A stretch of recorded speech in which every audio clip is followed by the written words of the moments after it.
We said, we wonder what really steered this case. And the power of, we felt, the University of Idaho and the politics that were involved in this. And we specifically talk about the crime scene that was knocked down. The University of Idaho could not wait to knock that damn house down, and no one knew. We all thought this case was going to trial. So they didn't care. They wanted this building down because guess what was being affected by it? The enrollment at their school. And when you talk about big bucks, that sets precedent. And you talk about people writing books, that's going to take dead presidents on green pieces of paper. It'll thwart everything, and they will write these books. They will publish these movies. They will interview this guy, Catherine Ramsland, who was his teacher, who's a serial killer expert. She can't wait to interview him. Is it disgusting in our mind?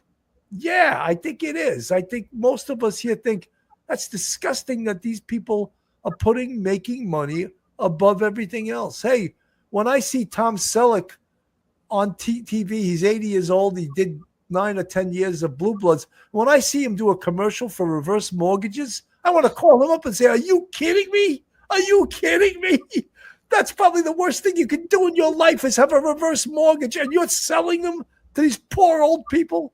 And then people may say to me, hey, you have a gambling commercial. Yes, I do. You're right. But I don't gamble, and you don't have to either. And gambling is legal. But when I see that reverse mortgage commercial, I cringe. Anyone else? Am I the only one? No, without doubt. No. Well, we think that prisoner 163214 should die anonymously years from now in a dark, dank, 6 by 8 foot cell, and that should be it.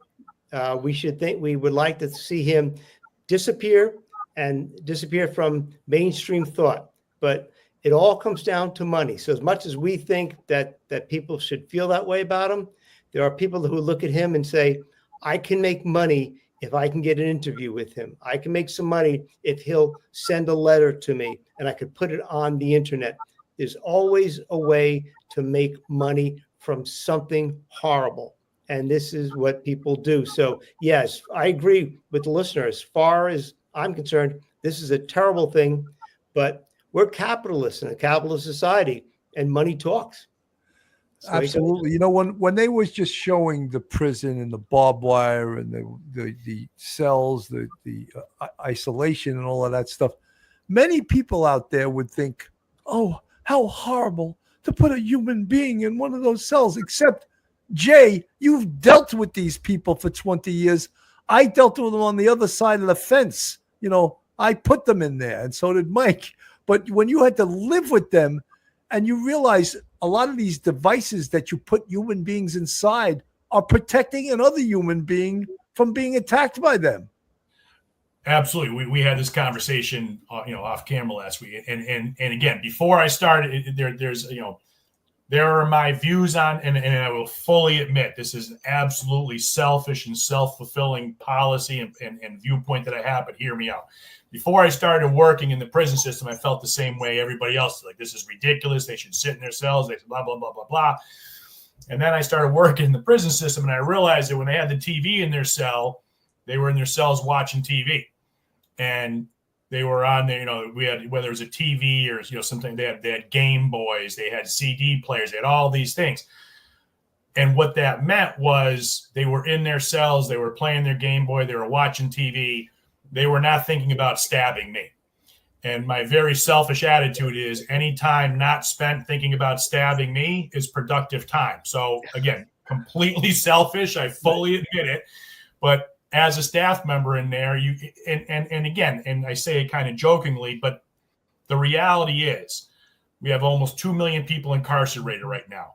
95% are going back to the streets someday. The guys that I had that I never thought, I heard from a guy last week, he just finished a 50-year sentence. He's out in the street. He finished his time.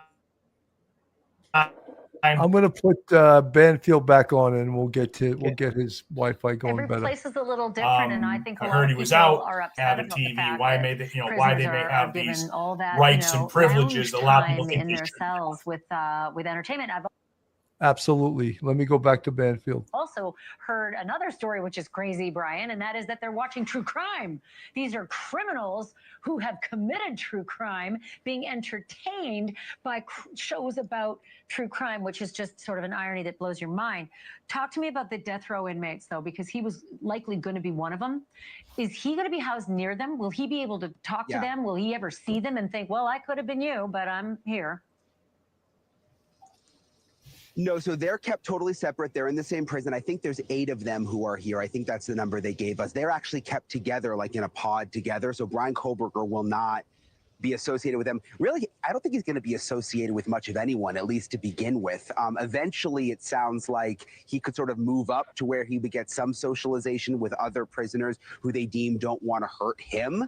But that seems to be a big concern, that he's going to have a target on his back based on his notoriety and based on the awful, heinous crimes that he committed. We spoke with a local bondsman who knows the prison system very well. He's been to a lot of these places. This is what he said about that, Ashley. What will Bryan Kohberger's life be like there? His life is going to be a little more harsh than what it was in the Ada County Jail. When he was there, we couldn't legally say he was guilty yet. Now he is guilty. He doesn't have all that, kind of back and forth stuff. He is a guilty murderer, and he's going to have to be segregated. As you may know, people in prison don't like people that hurt women or children. And he's hurt women.